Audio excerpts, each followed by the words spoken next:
Sarajevo. During the Bosnian War, the beautiful city of Sarajevo was once lively a European city. Gone into a war, consecutive 4 years in Bosnian War. There was hope, but that was also gone in that time because there were bombs, snipers, mortars, everything was being shelled out on the common people.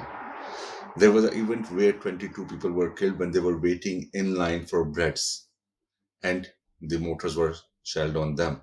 And kids were being sniped from the hills. So imagine that time, that chaos. Consecutive, the longest siege in the modern history. Consecutive siege that happened in the modern history. 4 years. Imagine the bloodshed. Everywhere was chaos. 22 people one day died at one place, and there was rubble everywhere because of the destruction, obviously. But what happened? Out of that, one pianist, one musician, he came out dressed in tuxedo. At that time, it was all his mind. Imagine death everywhere, but he is coming dressed with his music instruments, dressed in tuxedo every morning for consecutive 22 mornings. 22 mornings because of the remembrance of the 22 people died at that spot. The same spot where they died, he started coming there every day for 22 days, playing a mournful music in remembrance of the dead.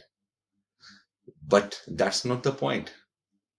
While he was playing 22 days, he was being shot at. He was being targeted by snipers. He was being mortared at. Bombs were going around him, but he did not move.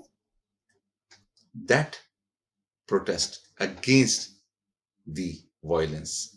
That shows to the humanity that we still can win wars against the weapons. Why do we not sit around and talk to people like people? That shows that humanity wins over violence. But we choose violence as humans. That's disastrous.